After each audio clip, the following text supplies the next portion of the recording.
Right, last time we have been talking about different, applications or tests that are done to test the general theory of relativity. And we have basically discussed few of those. Now, one was actually the precision of the perihelion. And this is actually the second test. We normally consider this as the second test of general relativity. And I gave you this equation, which we did not prove. However, you can use that. And so I asked you to try to find the amount of precision, which should be in terms of arc seconds per century. And so I told you that this will appear in your one of your tutorials, so you can, do the calculations ahead of time, so that you don't have a lot of problems at the same time. And then the gravitational deflection of light, we discussed about that as well.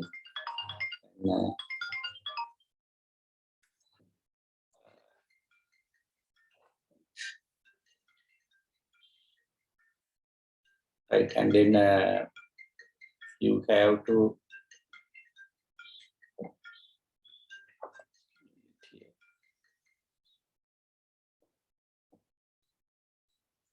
give me a minute here. Right, and then we discuss about yes, the gravitational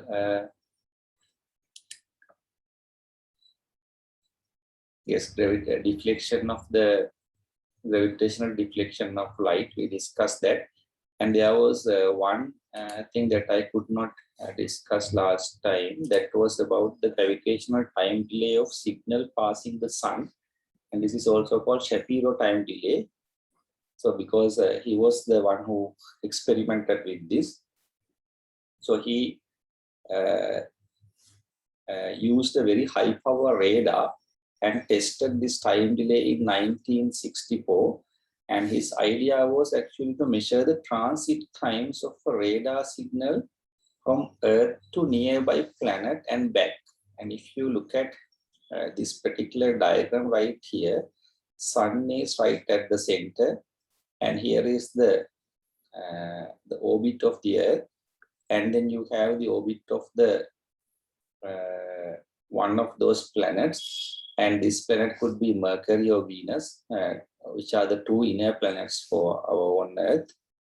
And so all of you know that it also moves around the sun, right? And here is C dash. There are three positions that I have made here: C dash, B dash, and A dash. And here is Q dash right here. And you can see that this planet moves around the sun, and we are also moving around the sun. Now I have mentioned here, if the planet is just slipping around the back of the sun, so that is CC dash in the following figure. So if you have this planet in this line, CC dash line, C is right here, the Earth is right here, and when the planet is right here, that is the CC dash line. In the radar pulse will probe the region close to the sun where the space-time is curved. You know that when it gets close to the sun, the space-time has a more curvature compared to the places that are far away.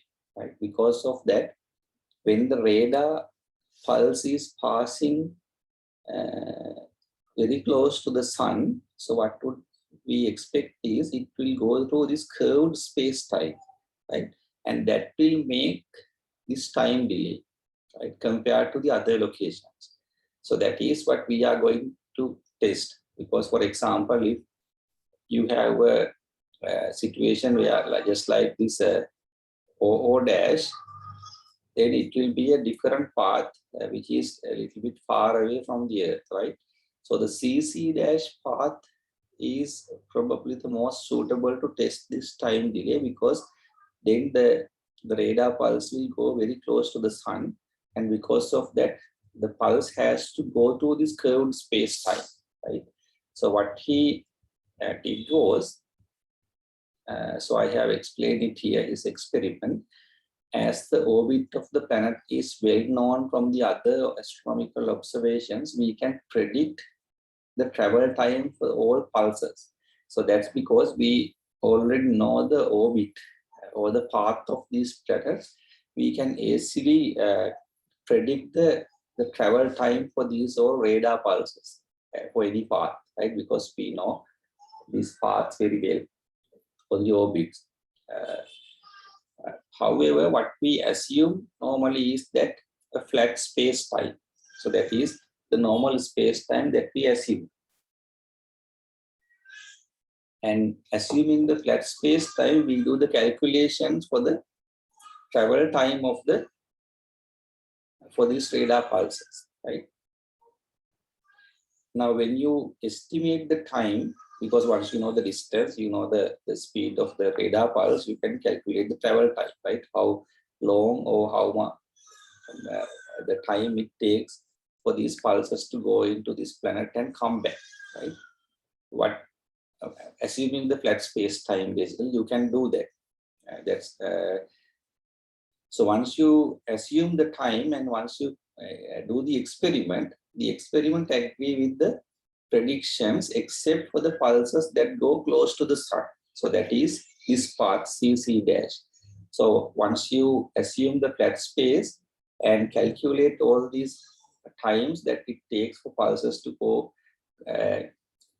to the planet and come back, those calculated values are nicely agreed with the experimental or the observed values, except for this part CC dash, where the pulse go very close to the sun, right? And you know the reason now, because according to the Einstein's general theory of relativity, the pulse that travels in the curved space-time near the sun takes slightly longer time than expected to come back. So that's because it has to go through this curved path, right? Which means it takes more time than going in a straight line. So the Shapiro measured this time delay when the planets, that means Mercury and Venus both, were behind the sun, and this is called superior conjunction in astronomy. So that is when the planets, both, you can use Venus or Mercury, both when they are behind the sun. So that means a position like this. Right? Now, when he measured this time delays for the Venus, the measured time delay is 200 microseconds. So that was the delay, and which agreed within 5% compared to theoretical prediction. Now, once you predict this value according to the Einstein's general theory of relativity, that predicted value is nicely agreed with delayed time, which is 200 microseconds, and this agreement was within 5 seconds. Sorry, within 5% of the theoretical prediction, right? So you can see that all these tests, tests that we talk actually nicely agreed and confirmed the Einstein's general theory of relativity, right? Right. So that's what I need to explain you now. In this lecture, what we basically did was we started from the Schwarzschild metric, and then we derived the Schwarzschild metric using few assumptions. And then during the derivation, we had to use the connection coefficients and vacuum field equations for these derivations. And then after the derivation, we have, so I asked you to do these connection coefficient calculations. And by the way, I have seen that some of you have not submitted the tutorial. I guess you should do that, right? Even though it is late, you probably can email to me if you need some more time. And then I used the Schwarzschild metric, discuss about these phenomena, gravitational redshift, precession of the perihelion of the Mercury, gravitational deflection of light, gravitational time delay. So these are like 4 classical tests that we use to test the general relativity. So we discuss all these 4 tests, and during the discussion, before the discussion, I actually define the Schwarzschild radius, And then we talked about these coordinated physical singularities, which will be important to discuss black holes. And also we derived equations for the gravitational time dilation and gravitational redshift as well. And also equation for proper distance. And then so I talked between the difference between the proper distance and the coordinate distance using this embedded diagram. And we had this equation number 23, which relates the proper distance to the coordinate distance dr.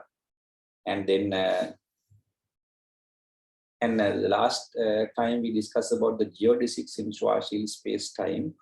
That gives you this starting from this geodesic equation. And I told you that we are not going to prove this form of geodesic equation. We have one geodesic equation already in the previous notes. This is the same geodesic equation in a different form, which you can prove in a certain way that this is also correct. But I didn't do it in the class. So I have here the section of the particular book. So if you need to look at it, you can go and check it as well, but I am not going to do it in the class. And using this particular form of the geodesic equation, I have defined few conserved quantities, and using those conserved quantities, we have defined the radial motion equation. And so you will see that I am going to use this radial motion equation to look at how the time behaves close to black holes. And also we defined derived the orbital equation, and from that effective potential and those kind of stuff, and we kind of compared the two effective potentials for the case of the Schwarzschild space-time with the Newtonian mechanics. And then as an application, we talk about the precision of the perihelion pastime, and also gravitational deflection of light and Shapiro time delay, right? So that's it. And let me, now the next section is, I'm going to talk about the black holes, which is again an application of this Schwarzschild metric. So which means you need some of these concepts to talk about the black holes. However, before that, I have to go into a section that I didn't talk with you. So I'm going to talk that to you. That is about the black holes and neutron stars. And if you remember that I had a section called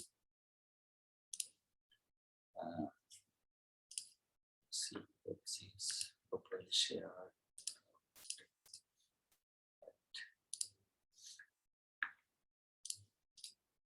Right, so I have shared a presentation with you with the topic called neutron stars and black holes. And let me know if any of you cannot see that shared presentation. Right, so I am assuming that all of you can see it now. And before I discuss with you some of these mathematical equations, I need to go back into this last part of the stellar evolution. And if you remember, I have discussed with you about a topic called depth of high mass stars at the very beginning of this lecture series. And what we have discussed there was, let me go into this. I guess it's not here, but what I have discussed there is for high mass stars, you will have, all these nuclear fusion reactions going on, and then at the end, you will have this onion kind of layers with different materials. And in the central region, what you will have is iron at the center. And this iron will go through a process called photodisintegration, which will make neutrons at the center. And at the same time, there will be explosion. And I discuss you how that explosion happens. And as a result of that, a type 2A supernova is created, right? So we stop there. And however, we did not talk about what happens after the supernova explosion, right? Now, after the supernova explosion, what will happen is central core will remain. That core will become either a neutron star or a black hole, depending on its mass, right? So I'm going to talk about that particular part here. And I have talked a little bit about this even in your general degree lectures. If somebody was there, so you probably will see some of the sections that I am repeating here. That is because when I go into the black holes, I need to add a little bit of mathematics that we can apply based on the Schwarzschild metric here, right? Right.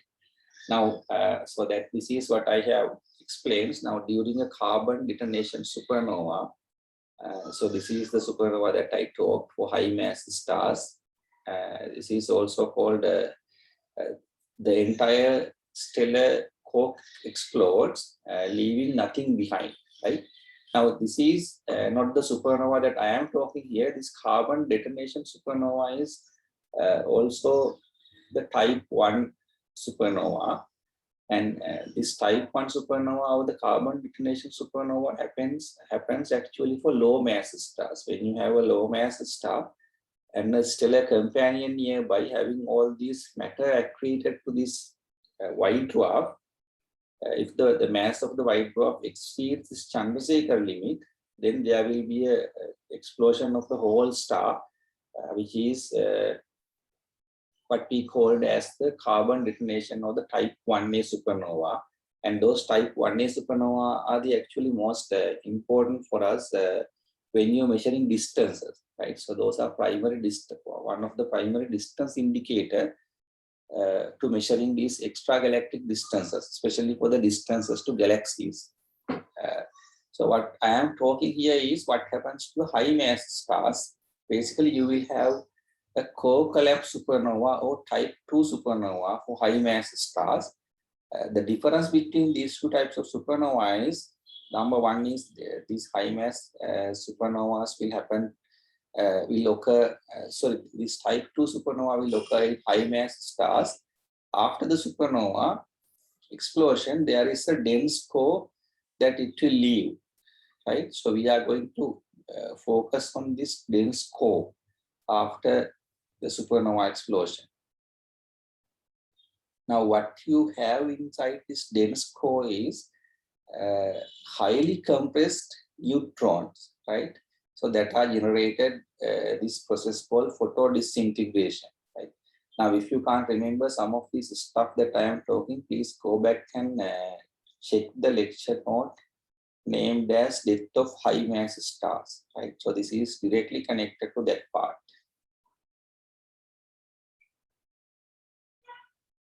Now, this the core that consists of highly compressed neutron is a separate object that we identify in astronomy, and we call this particular object as a neutron star, right? Now, this neutron star is very special. As you can see, it has a very dense neutrons, and it will not undergo fusion like reactions like an ordinary star, right? Because it has only neutrons. However, these neutrons are extremely dense, right? And if you think about, if I need to give you an example for that, if you have a neutron star about 20 kilometers in diameter, and it is more massive than the sun. If you take the mass of that 20 kilometer diameter object, it is more massive than the sun, right? So if I tell it in that way, you can see that how dense is that object, right? And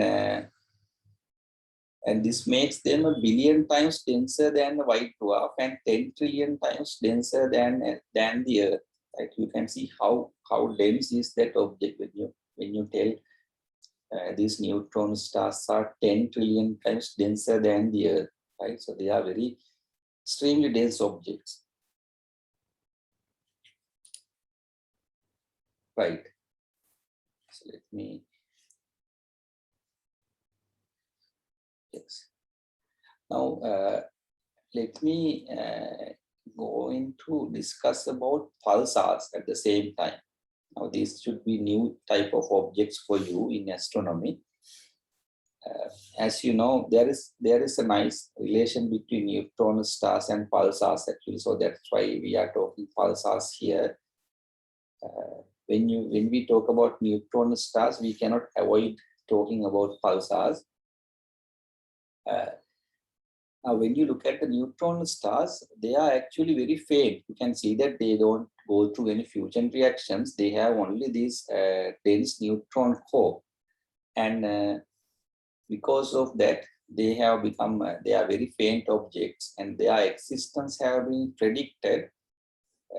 However, the astronomers had this impression until 1916 that since they do not emit any kind of light or anything like that, these type of neutron stars are almost undetectable, right? So that was the idea until 1960s.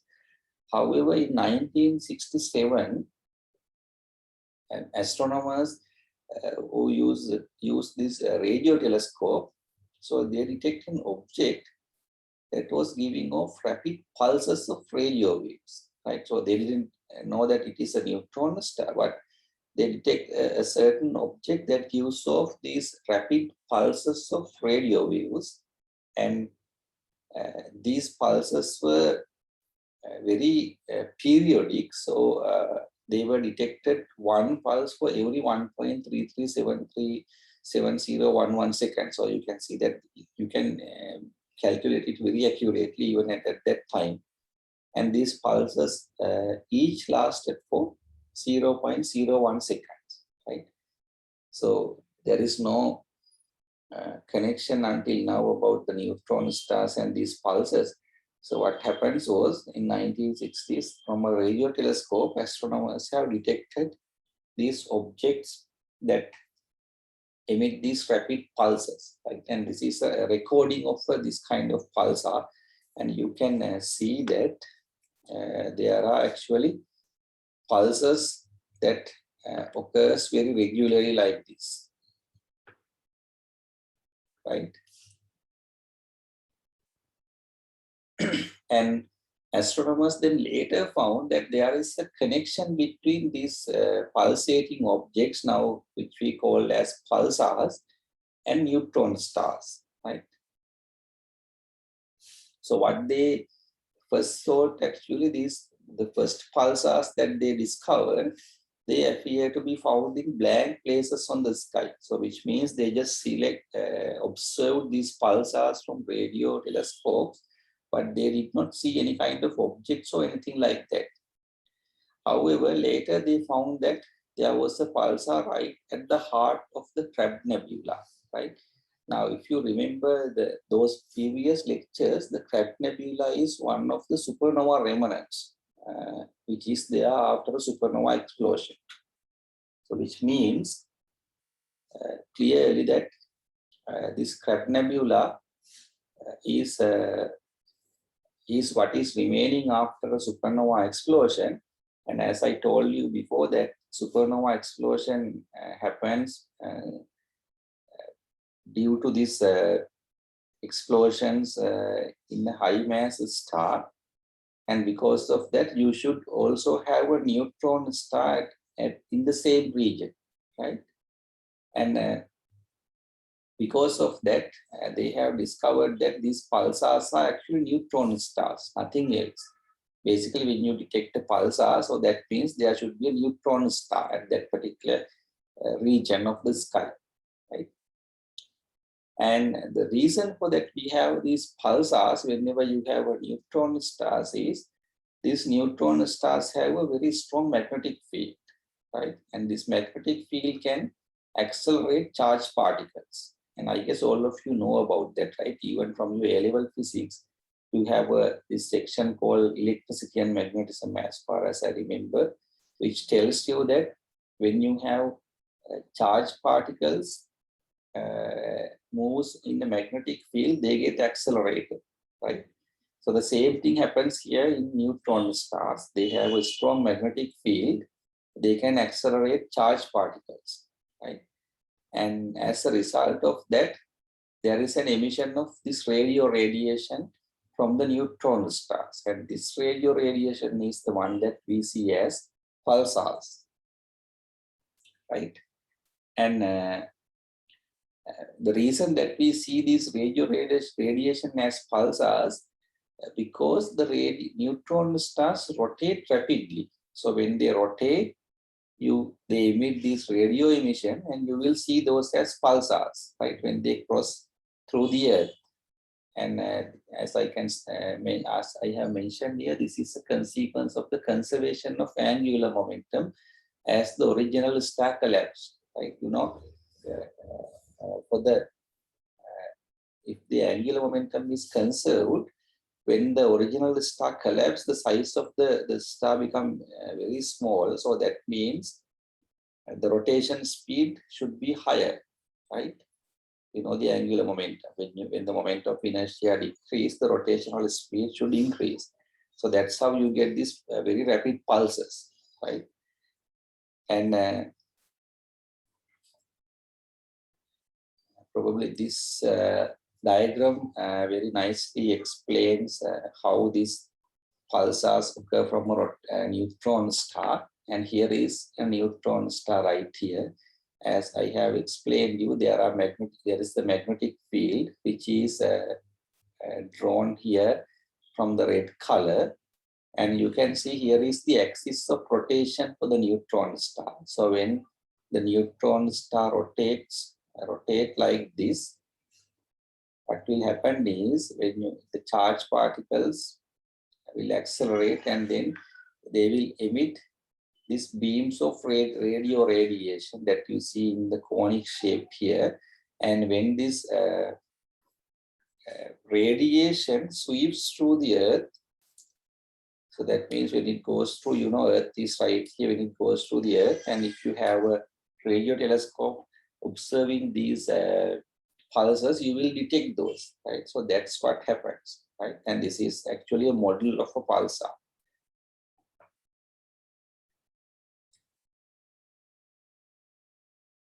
And one thing that also you can see, I will discuss it in the coming slides, but at the same time, what you can see here is all these if you detect a pulsar, you can tell for sure that it is a neutron star, right? However, in order for a neutron star to detect as a pulsar, it has to the pulsar has to go through the Earth, right? So it has, the direction should be directed towards the Earth. However, if you can see that if this rotation is angled to a different rotation axis, is angled to a different directions, when you observe from the Earth, there may be pulsars that you cannot detect from the Earth, right? However, they are still neutron stars. So what that means is, if you detect a pulsar, you can tell for sure that it is a neutron star. However, there may be neutron stars that you cannot detect as pulsars, right? And there are other reasons for that also. I will discuss it in the coming slides. Now, so here is a comparison between a typical white dwarf star and a neutron star, right? The white dwarf has a mass always, around 0.6 solar masses, but for a neutron star, it is always greater than 1.4 solar mass and less than 3 solar masses, the mass of the neutron star. And look at the density. The neutron stars are very dense compared to white dwarfs. And the size is also like that. Size of the white dwarf is typically around 7,000 kilometers, but neutron stars are very small, right? Just 10 kilometers. Now the next question, as I told you, the question is, are all neutron stars are pulsars, right? Now, previously I showed you that a model of a rapidly rotating neutron star can explain the pulsar phenomena, right? Pulsars can be explained using a rapidly rotating neutron star, right? Now, for a given neutron star, we will not detect it as a pulsar unless its magnetic poles happen to point towards us during its rotation. So that's what I explained to you earlier. These magnetic poles has to point towards us in order to detect them as a pulsar, right? And also, these pulsar phenomena normally dies off after a few tens of billion years. So with the time, this pulsar phenomena will die. So which means when neutron stars gets older, they will naturally slow down the rotation speed, and also the magnetic field also get weakened, and because of that they will not emit pulsars, right? So due to these two reasons, we have to conclude that all pulsars are thought to be neutron stars. That is true, right? Whenever you detect a pulsar, you can confirm that there should be a neutron star, right? But there may be neutron stars that you cannot detect as pulsars, right? That is because maybe their magnetic poles are lying into a different direction, or maybe the pulsar, the neutron star is very old, so that this pulsar phenomena is still not available there, or the magnetic field is very weak, right? So because of that, there may be neutron stars that you cannot detect as pulsars, but if you have detect a pulsar from a radio telescope, you can confirm that it is a neutron star, right? So then the converse is not true. So I guess this is clear for you, right? So this is just the rotational speed, and what happens to these this once the pulsar gets slow down, this the energy generated from that will be taken by the nebula, and this absorption energy can be seen as, you know, is absorbed to the nebula. So that's what happens. And I have just show you an example here. When age is 10,000 years, period is 11 times per second. When it is just 1,000 years, when it is younger, it's 30 times per second. It's faster, right? Once the neutron star gets older, the period, or the speed, the rotation speed gets slower, right? So you can see that the pulsars or neutron stars are very much related to each other. However, there may be neutron stars that you cannot detect as pulsars. Now, in that case, we have to have a method to derive these, to find these neutron stars, right? And there are some other methods that you can find pulsars. Those are actually just using the other telescopes. And there are evidences that the Hubble Space Telescope has detected some pulsar, some neutron stars.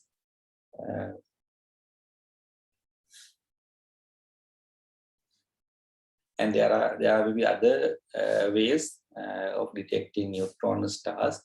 That is, if you have an ordinary star nearby, the ordinary star may accrete matter towards the neutron star. And once this matter transform from the living star, these transforming matter will be compressed and get heated to higher temperatures. And as a result of that, you may see beam of X-rays like this. And once you detect X-rays, you can conclude that there is a neutron star, right? So that is another way of detecting neutron stars.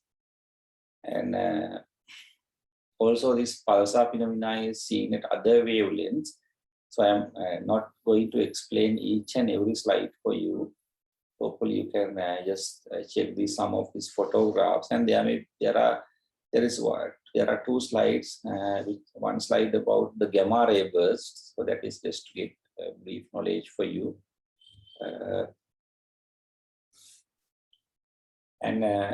So that is the story about the neutron stars. And now let me go into the section about the black holes.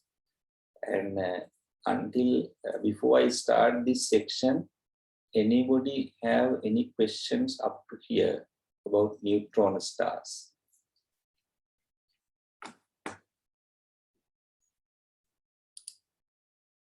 Section about the black holes, and as I have, I guess we are going into little bit more details about the black holes. However, for the general public, the black hole is, some kind of mysterious objects.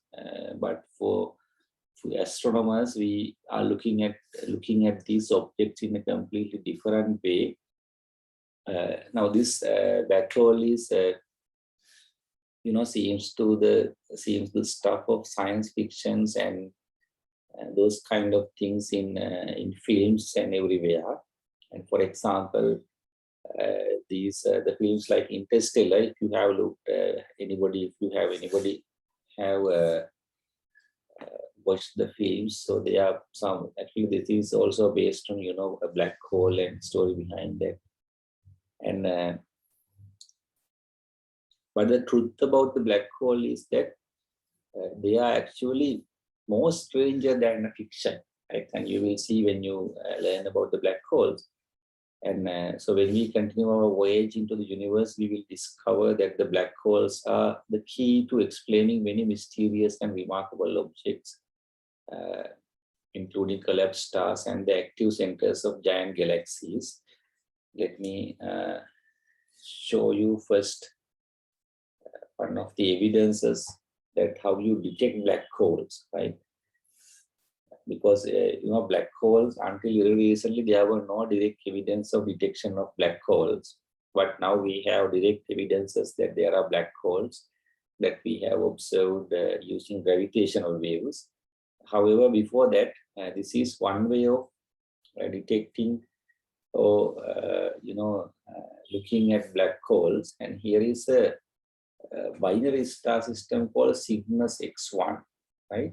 And the right-hand side, what you see is actually an illustration from an artist, not a real image. So what has happened there was, on the left-hand side, right here, you have a black hole, and due to the huge the gravity, it has the material from this nearby star sponge is attracted towards the black hole, and then this material get heated up, and as a result of that, the black holes start to emit X-rays. Now, detecting these X-ray beams, you can kind of conclude that there is a black hole right here, right? So that is one way of detecting black holes. Now, let's look from the beginning how these black holes are formed. By the way, there are few different types of black holes. So what I am basically talking here is about the stellar mass black holes generated as the result of this stellar evolution, right? Now, up to now, when we talked about this stellar evolution of the stars, we have seen that there are some stars end up as white dwarfs, and there are the large stars or heavy stars that they finish their life as a neutron star, right? So that's what we have talked. And there is one more possible end state for a star. So that is called black hole, right? Now, if you recall that the neutron stars, they are prevented from collapsing by the pressure due to densely packed neutrons, right? Remember that I told you after this type 2 supernova explosion, you have a dense core of neutrons. That pressure generated by these neutrons, which we called as the neutron degenerate pressure, is responsible to keep the neutron star stable, right? So the neutron degenerate pressure acts against the gravity to keep the neutron star stable. However, if you have a very massive star, even this neutron degenerate pressure created and due to these densely packed neutrons is not enough to prevent the collapse that happens due to the gravity, right? And specifically, when you have neutron stars, that have masses greater than 3 solar mass. By the way, this should be 3 solar mass, right? For some reason, there is a question mark there. That should be 3 solar mass. They actually cannot support themselves against gravity. So, which means if the star, the mass of the neutron star exceeds 3 solar masses, those kind of stars cannot be supported by the neutron degenerate pressure against the gravity, right? Now, as a result of that, these objects overcome this pressure created by the neutrons and start to collapse further. Now the problem is the other situations, we had some kind of thing that prevents the star from collapsing, right? Remember that for the initial stage, when you have main sequence star, it is the fusion of hydrogen that make the star in equilibrium like that. It goes on, and for the low mass stars, for the white dwarfs, there is electron degenerate pressure that prevents the collapse, the whole thing. So then the white dwarf stars are stable due to the electron degenerate pressure. And when you go into the high mass stars, for the neutron stars are stable due to the neutron degenerate pressure. Like that, there is something that prevents the collapse, right? However, when you come into the black holes, for these large massive stars, there is nothing to prevent the star from collapsing in on itself, right? So because of that, this squeezes all of the stars matter down into extremely tiny volume of space, right? And there is nothing to prevent the degenerate pressure, and because of that, there is nothing to prevent the collapsing of the star, and because of that, the star squeezes all of its matter down to very extremely tiny volume of the space, right? And as you can understand, this means that the density will be extremely high at this particular, for these kind of objects, right? Now, as a consequence, what will happen is, now if you remember the Schwarzschild space-time we learned, as a consequence of these extremely high objects, the space-time will be curved. And as you have already learned about the general theory of relativity, so what could happen is, if you have a black hole that has a huge mass, a black hole is an object that is very dense with a huge mass like this, you can apply the Schwarzschild metric, or you can explain these type of black holes using Schwarzschild metric. And while telling that, at the same time, please remember that the Schwarzschild metric can explain only a certain type of black holes which we are talking, but there are other type of black holes that you need different metrics that you need to explain. Like, for example, there is something called Kerr-Newman metric that explain different types of black holes, and I'm not going to talk about that now, but I will show you like different black holes and how what are the properties of them. But to keep it simple, these basic types of black holes that have a huge mass can be explained using the Schwarzschild metric. And as you know, close to these dense object, you cannot, even the light cannot escape from these kind of collapsing stars, right? And you can actually explain it from the Schwarzschild metric. And there are a lot of unfamiliar phenomena that occur in these regions of extremely high density, as predicted by the Einstein's theory of relativity. And you already have you already learned about what kind of things that happens close to these very high dense massive objects according to Einstein's general theory of relativity, right? Because of that, I am going to skip this set of slides which basically explains about the special theory of relativity. These are actually put in here just to give an introduction for general degree students about the special theory of relativity and the general theory of relativity. So I just kept the slides there in case anybody needs to look at those. but I am going to skip those slides because we have already discussed about the consequences and different phenomena that can happen due to this curvature of the space-time. So these are, the simple way of explaining those. Because of that, I will keep it here. And as a result of that, these four phenomena can be discussed very close to a black hole.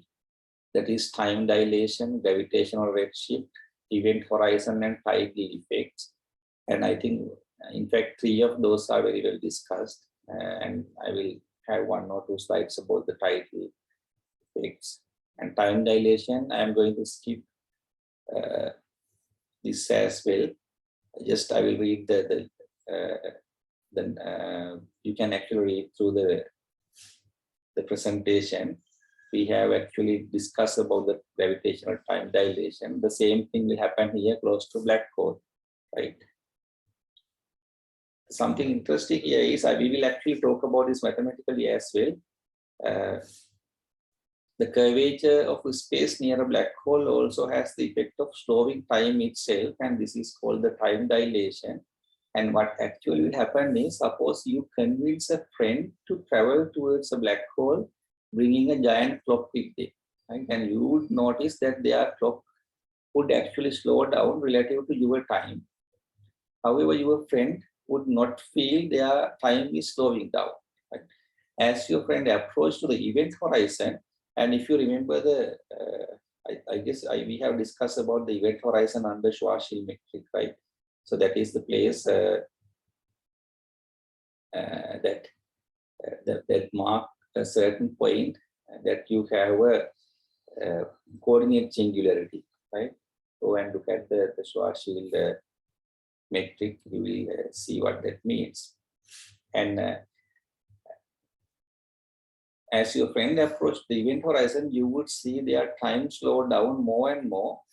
However, you would never see them across the event horizon. You will not see that they cross the event horizon because the time would slow down, right? However, your friend would experience a rapid crossing of the event horizon and plunge towards the black hole. Now, event horizon is the mark that if you go through that, you cannot come back for a black hole, right? And I guess we have discussed about it under the Schwarzschild metric as well. And here is an example for the time delay. And this is actually not the one that the experiment that Shapiro did. This is a different one.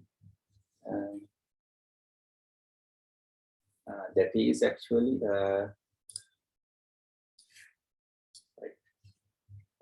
this is called yes, this is a different one, which is an experiment done using radio signals from the Viking lander on Mars.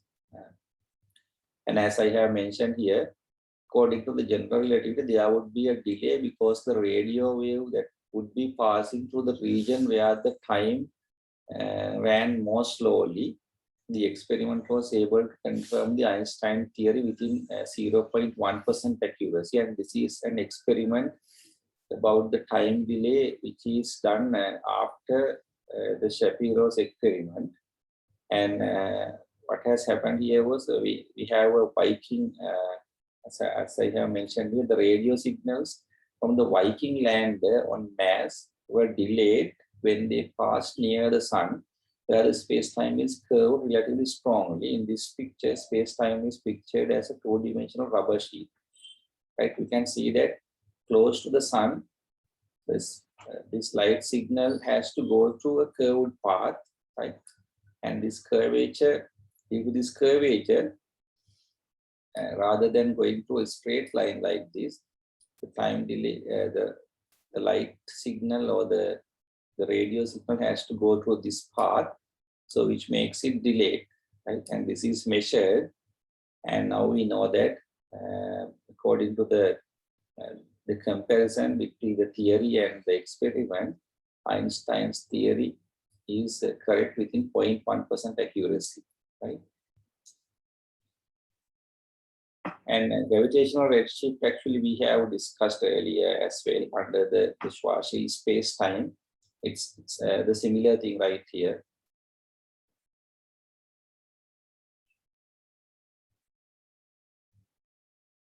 And once again, if you didn't grab it previously, event horizon of a black hole is, so there is a region that the light is even unable to escape, right? And that region is what we call as the event horizon of a black hole.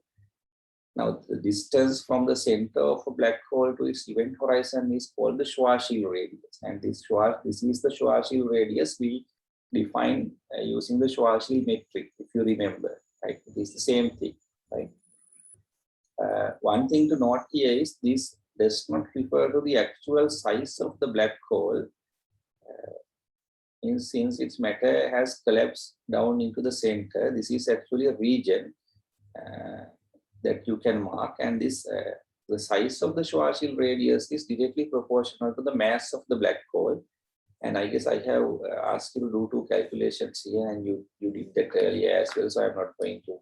This is again should be solar mass, and so I'm not going to explain it again, and all of you know that a 3 solar mass black hole has a Schwarzschild radius about 9 kilometers.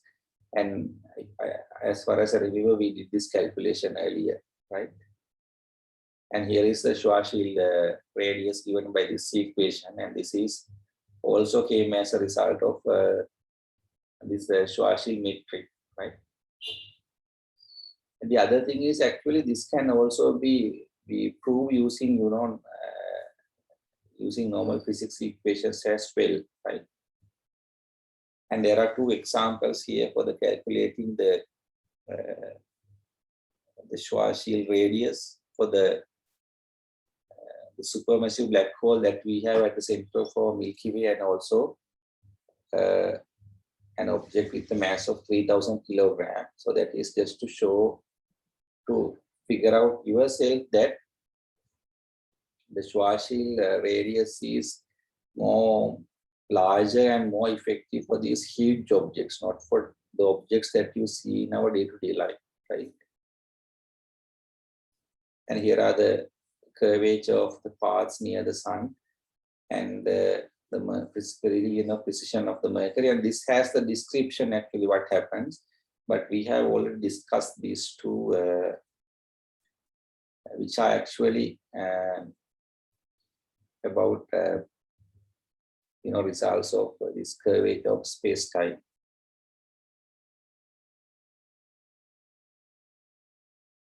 Yes. By the way, this Mercury's wobble and the curvature of light path near the sun, this is not directly related to the black holes, but this is in general what happens in general relativity, right? Right. So I have put here some details about why should you bother with the relativity, right? And this explains, as I think I have mentioned that to you in an earlier day, which is a nice application of general theory of relativity. And this is about the GPS satellites, right? Now GPS satellites rely on an array of 24 satellites orbiting on the Earth, and at least 4 of them are visible from any spot on the Earth. And each satellite carries a precise atomic clock, and these clocks on the satellites are orbiting Earth at a speed of 14,000 kilometers per hour. Excuse me.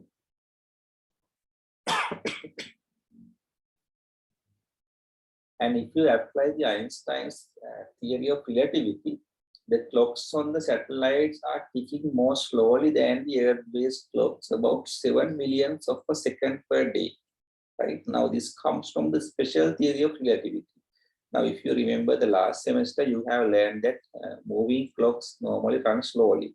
And because of that, these atomic clocks located inside satellites, and these satellites are moving around the Earth with 14,000 kilometers per hour. So it's a considerable speed. And because of this speed, all these clocks in satellites are actually moving 7 millionths of a second per day. So there is a difference between the Earth-based clocks and the satellite clocks, right? because of this, there are movements on the orbit. And at the same time, these orbits are actually 20,000 kilometers above the Earth, right? Where the gravity is about 4 times weaker than the Earth's surface. And you know that we have the Earth, and these satellites are 20,000 kilometers above the Earth. So which means the gravity is different for these satellites compared to Earth. And according to the general relativity, you know that there is a time dilation as well, right? These orbiting clocks should tick about 45 millions of a second faster than they would on the Earth. So that is due to the time dilation, right? You know, the time is little bit delayed close to massive objects. Now, if you consider the Earth close to the Earth compared to an object on the Earth with these satellites, these clocks on the satellites are about 45 millions of a second faster than if they would on the Earth, right? So there is an effect coming from the special theory of relativity because they are moving around the orbit faster. So because of that, there is a 7 millions of a second per day difference, which slows down, and then due to the general theory of relativity, due to the weaker gravity that you have in these locations where you have these satellites compared to the Earth, it's a 45 millions of a second faster, right? So they are moving a little bit faster due to the gravitational effect, but due to the special theory of relativity, the relativistic effect, they are moving this 7 millions of a second slower. And you can see that the difference is 45 minus 7 is 38, right? So that the net effect is that the time on a satellite clock advances by about 38 microseconds per day. So that is a very small difference, right? I mean, who cares about that? The difference, when you combine the both effects, the difference is 38 microseconds per day, right? Now the question is, should we worry about this much of a small difference between the effect that comes from this relativity, right? Both general and special theory of relativity. The answer is yes. The reason is that all of you know that our Google Maps or any other satellite navigation systems that you have in a vehicle or anywhere else is based on these GPS satellites, right? You know, GPS is something like that. You cannot live without GPS, right? Now, what would happen is if you did not consider this difference of 38 microseconds, even if it is a very tiny difference, this will make actually navigational errors that would start add up, and your positions would be off by about 7 miles in only a single day. You can see that even if you did not calculate this for a single day, your locations will be off by 7 miles, right? 7 miles means roughly around like 12 kilometers, right? Now, if you compare this with a real example, when you look at the Google Maps, for example, 2 towns, let's say Veligam and Mathura. So if you need to go to Mathura town, you will be in Veligam, right? Because of this difference. Right? So this is one of the nice applications of what you are learning, right? Right. So I just put it here to show you, not this is actually not related to the black holes, but this is related to what you are learning about the general and special theory of relativity. Right. So we have discussed about some of the effects of the black holes, and there are actually different types of black holes that we want to know. The first type is stellar mass black holes, and those are formed when high mass stars die. And this is the primary type of black holes that we have talked up to now.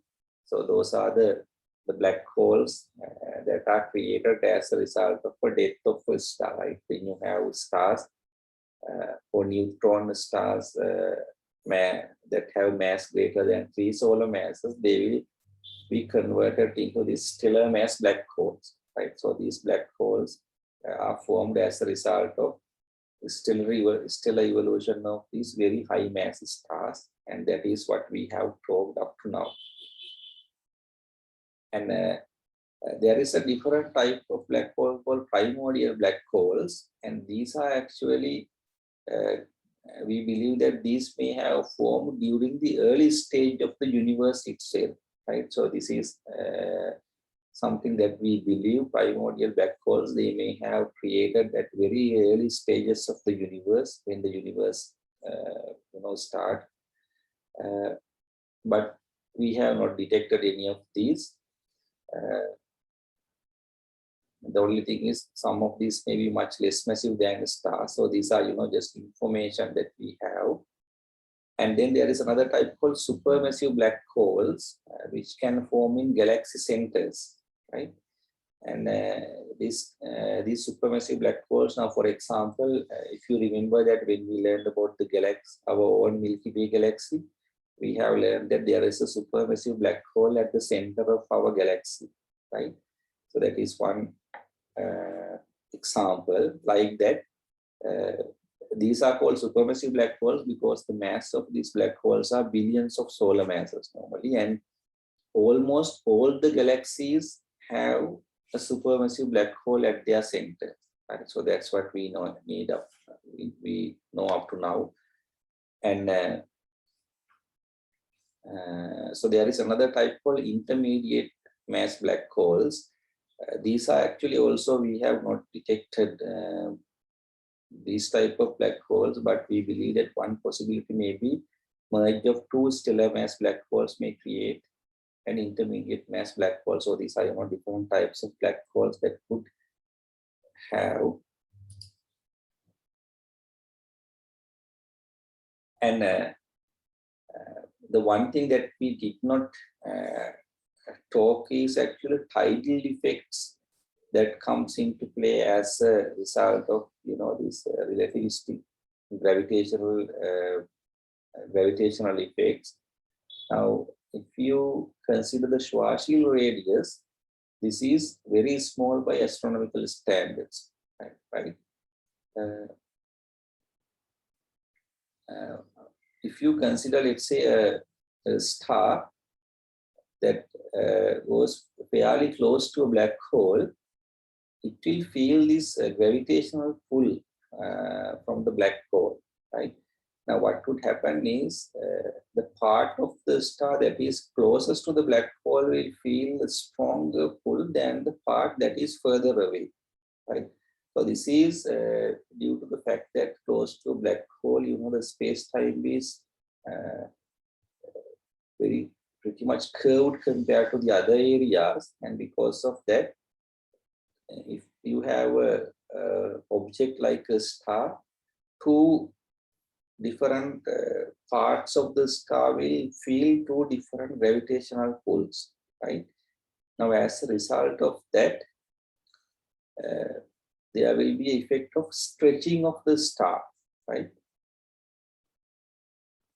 And because one part feels a higher gravitational pull than the other part, right? For example, think about that. If you move into a place where your feet or your legs feel more gravitational pull compared to your head, right? Just think about a situation like that, then you will be stretched, right? And if you get close enough to a black hole, the star might actually be torn apart, and the same thing will happen to you as well, right? And I have a nice video here with the link, and I will post it. We don't actually have to look at it together here, and you can actually look at it. The Death by a Black Hole by Neil Gordon Tyson, where he explains the effect of tidal forces. So there is a YouTube link right here, and I will post these lectures to your LMS so that you can get the link from there and look at it, right? Which will explain it a little bit more. Now the next question is, the theory tells us what black holes are, looks like. The question is, do they actually exist? Now, what do you think? Do you have any idea about the race? Is that black holes actually exist, or whether do we have actually detected the black hole? Any direct detections of black holes like that? Anybody knows any, or anybody have any idea about that?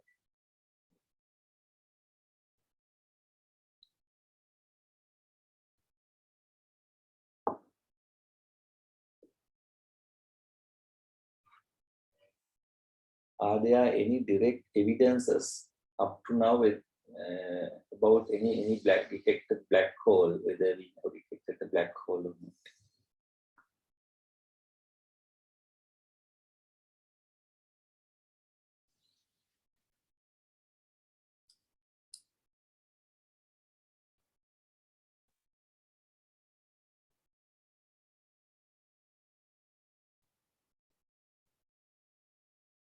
Now, as you see in this the slide, black holes cannot be seen directly because the light is unable to escape from them.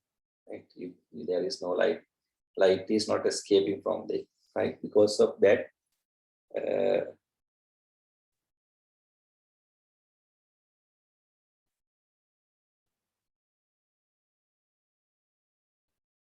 yes, I think Naveen has a question with the past year or previous. We captured black. Naveen, yes, this is true. We have actually captured an image of a black hole from a telescope called Event Horizon Telescope. I guess you may be thinking about that. And this is actually, so I have this slide in the coming slides, but let me explain it here. Now, so the Naveen is asking whether there is a black hole captured in within past few years. I would say yes for this in one way, but the other way maybe no, because here is the story. There is a telescope called Event Horizon Telescope, and this telescope is actually is not a one telescope. This is a series of telescopes that are located in different parts of the world, right? In different countries. What they do is actually they are looking at a particular galaxy to detect a black hole, and the idea is all of them are looking at the same position and take all the data that comes from, and they are collected to one location, right? And depending on the distance differences that they are on the Earth, so they make little shifts, and the waves that they detect from this certain region is so they are actually this, they will, all of the waves that they detect will make an interference pattern, right? So I will not explain all the details here, but what will happen is, using all this data collected from different telescopes on the world, so these set of astronomers try to create an image of a black hole, right? Now, this is actually not a direct image of a black hole, but it's like imaging the event horizon of the black hole, because inside that we cannot see anything now. And they were actually very successful doing this. And finally, they, in 2018, April 2018, no, in 2019, I can't remember the exact year. So they have made the first ever image of a black hole in this way. And I have that image. Let me show that to you when the slide comes here. And other than that, actually, there is a direct evidence of black holes now, which came in 2016, around like 5 years ago. And this is one of the major discoveries in astrophysics as well. And the people who discovered this got the Nobel Prize as well. That is actually the detection of gravitational waves. Now these the gravitational waves are actually predicted by Einstein from his general theory of relativity, but nobody have ever observed those gravitational waves until 2016. Now, what has happened was there was an experiment going on to detect. They have made a very sensitive experiment which is capable of detecting gravitational waves that comes from the space, right? And this experiment has been going for years, and they have detected the first ever gravitational waves in 2016. And these gravitational waves came as a result of merging of two black holes, or black hole and a neutron star. I can't remember exactly which one is correct, but you will see it in the coming slides, right? And that was the first ever direct detection of, or direct evidence of having a black hole, right? All the other ways of detecting black holes were kind of indirect. For example, I have mentioned here that materials that is being pulled down to black hole may be tidally heated and then emit X-rays. And this is what I have shown you, this Cygnus X1 system. They have a close by companion star which use material to the black hole, and they get heated up and emit X-rays, so that you can detect X-rays and conclude that there may be a black hole. And these type of detections are actually called as indirect detections of black holes. However, the first, so this is discovery of stellar mass black hole in that way. So you can see that the material plunged towards the black hole, and as a result of that, it emits X-rays like this, right? And let me, and also there is another one. I think we probably have discussed this. Having a supermassive black hole at the center of our Milky Way is right here. And depending on the motion of the nearby stars, we can actually conclude that there is a massive gravitational source at the center of our Milky Way, because by observing the motion of nearby stars. And this is also an example that we conclude that there may be a massive black hole at the center of our own galaxy. And you can see that all of them are kind of indirect evidences, right? Now, the first ever direct observations of gravitational waves came in 2016, and that is first ever direct detection of a black hole actually came from the evidence from the gravitational waves. This came in 2016. Actually, when I was learning about black holes, we used to learn that there are no direct evidences about about having detecting a black hole, but now we do have, and that is thanks to this LIGO experiment, Laser Interferometer Gravitational Wave Observatory. And so there are some information I think I should explain or discuss with you, because that's based on some of the physics. You will see that in a practical you are using this kind of experiment setup. So I would like to discuss it a little bit more, and because of that, let me start from this point on the next day, since we are almost close to the 7:30. So the plan for the next day is we will actually start about talking about gravitational waves and direct detection of the black holes. And so I have a few more, and this is that the one, the first ever image that we considered, first ever image of a black hole. And this is the image that I talked previously, taken from, or the observed from the Event Horizon Telescope. And this has happened in 2019. Yes, I guess you are probably correct, on April 10, 2019. So I will discuss about this part on the next day. And plus, there is a section that I want to talk about mathematically some of the behaviors of the black hole, right? Which is again related to the Schwarzschild metric. So that is, I guess, probably we should be able to finish up this part on next day, and then we will move on to the last section after that, which is about the cosmology. So that will be about cosmology and different models of the universe, and also the Big Bang theory, which is about the beginning and the starting of the universe, and all the things will be combined in this last section, right? Right. So anybody have any questions up here?